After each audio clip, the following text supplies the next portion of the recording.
De l'informe del Síndic de Greuges en podem extreure diverses conclusions. La primera és que l'administració s'ha allunyat progressivament dels ciutadans i que la burocràcia i modernització administrativa, en comptes de facilitar les tramitacions i l'obtenció de respostes, ha fet menys accessible i més complexos, feixucs i llargs els procediments. La desafecció i desconfiança dels vilatans envers les administracions creix, així com el registre de queixes, consultes i actuacions d'ofici del propi síndic.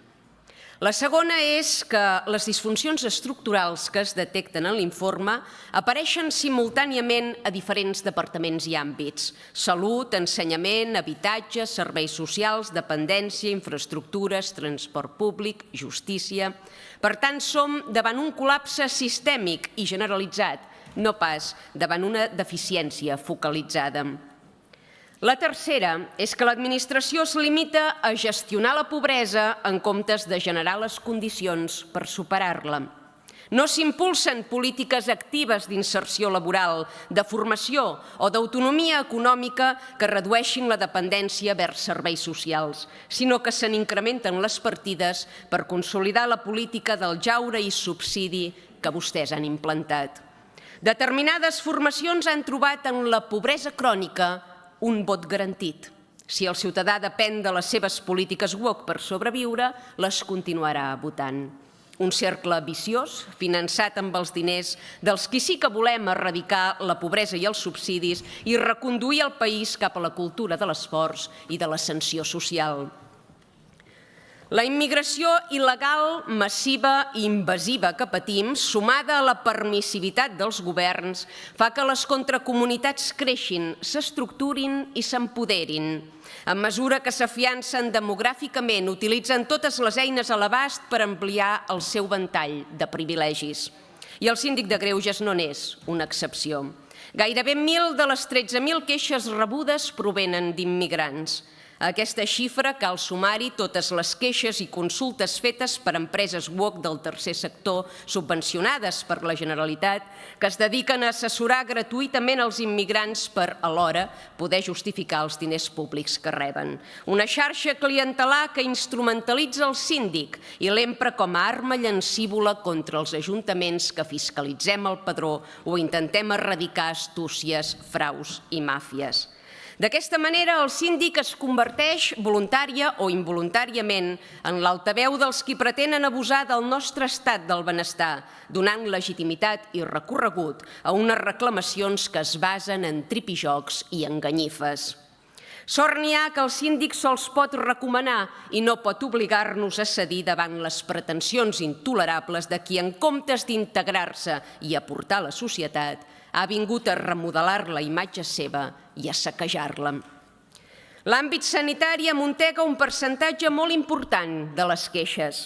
Un sistema sanitari mantingut exclusivament pels contribuents que dona cobertura universal a tothom que arriba per terra, mar i aire, disposat a enriure's de nosaltres i del deliri proimmigracionista dels nostres governants. La iaia de Vic, que ha cotitzat 40 anys, que s'esperi 12 mesos per saber si li reconeixem o no el grau de dependència. I el fill de la Mercè que vagi amb les dents tortes tota la vida, que l'ortodòncia no entra per la seguretat social. Els transplantaments o operacions de canvi de sexe que es venen a fer aquí tota mena de turistes sanitaris sí que hi entren, però les dents dels nostres fills no. Cornuts i pagar el beure. Mentre el sistema actual condemna els catalans a la indefensió o a llargues llistes d'espera, veiem com els immigrants il·legals utilitzen el nostre servei sanitari a l'engròs sense pagar mai cap factura. Això no és sanitat universal, és el suïcidi assistit i autofinançat del nostre poble. El síndic parla d'un parc públic d'habitatge insuficient, de la incapacitat de l'administració de donar resposta a les emergències habitacionals. A aquest hemicicle se n'han fet uns fars, tots vostès, d'aprovar modificacions normatives, limitacions de preus, declaracions de zones tensionades, nous drets de tanteig i retracte, noves obligacions pels tenidors. No han parat en el seu afany d'intervenir al mercat. Però mentre el BOE i DOC s'omplien de normes, el preu de lloguer o de compra continuava pujant i l'oferta no s'aturava. Davant d'aquest balanç, alguns grups parlamentaris insisteixen a reincidir en la recepta que ja s'ha acreditat a bastament, que no guareix sinó que enquista el problema. Continuen apostant per intervenir al mercat i criminalitzar els promotors, constructors i propietaris. Volen resoldre el problema habitacional que tenim? Doncs apostin per frenar en sec la immigració, per expulsar massivament a qui ha entrat de forma il·legal, ha delinquit o viu de subsidis públics. I ja no caldrà ampliar el parc públic ni generar habitatge nou. Podrem tenir segona residència i tot. No arribarem als nivells de la senyora Eulàlia Reguant o del senyor Iceta, però en tindrem per anar fent.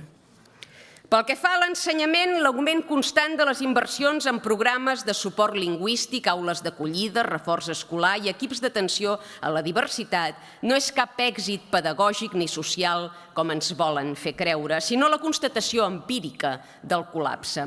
Un sistema dissenyat per a una població homogènia i amb un nivell sociocultural coincident no pot absorbir sense degradar-se l'arribada massiva d'alumnes amb greus dèficits lingüístics, culturals i d'adaptació escolar. Les aules s'han convertit en laboratoris de les seves tesis woke. La diversitat extrema que ens ha imposat la seva incontinència immigratòria frena el ritme d'aprenentatge dels nostres fills i els priva de bons resultats acadèmics. Vostès vindiquen l'escola inclusiva com una eina d'igualtat, però a la pràctica l'han convertit en un mecanisme d'anivellació per baix que perjudica greument els interessos i futur de la nostra descendència. No hi ha partida pressupostària capaç d'arreglar el que han espatllat per un excés d'ideologia. Si parlem de mobilitat, haurem d'enumerar l'escarramell d'incidències ordinàries, retards, cancel·lacions, accidents, saturacions a l'andana, manca de fiabilitat, informació deficient o inexistent als usuaris, mala planificació, desinversió crònica. Han convertit el dret a la mobilitat en una mera declaració de principis. Una xarxa dissenyada per a 6 milions no pot suportar sense col·lapsar les seves polítiques d'efecte crida, ni pot mantenir tampoc la seguretat dins els vagons. Mai havia calgut tenir-hi vigilants. D'ençà que som multiculturals i open-armistes, sí, curiós, no troben? Un model que repeteix la lletania de la transició ecològica mentre la xarxa bàsica es desintegra. No pot donar servei als catalans que depenen d'aquest mitjà per arribar a la feina, a la universitat o a casa. L'informe recull nombroses queixes relacionades amb conflictes veïnals, fresses, ocupacions indegudes de l'espai públic i altres situacions que interpel·len la convivència ciutadana. La proliferació de contracomunitats que professen valors distants o fins i tot antagònics als nostres, que s'ensenyoreixen dels carrers com si fossin de la seva propietat, fa miques la convivència i dispara l'incivisme. Això repercuteix negativament a les arques municipals d'arreu del Principat, ajuntaments de viles i ciutats. Ens veiem obligats a incrementar les partides de la policia local per pal·liar els efectes dels deliris proimmigracionistes d'administracions superiors. Ens dotem d'eines de videovigilància, adaptem ordenances, adquirim nova tecnologia, despeses reactives a les que ens veiem obligats per tal de gestionar el problema que vostès ens generen. Això no hagués passat si haguéssim prioritzat la qualitat i la integració en comptes de la quantitat i la correcció política en termes migratoris. El caos d'avui no és un problema de recursos, ho reconeixia la pròpia síndica.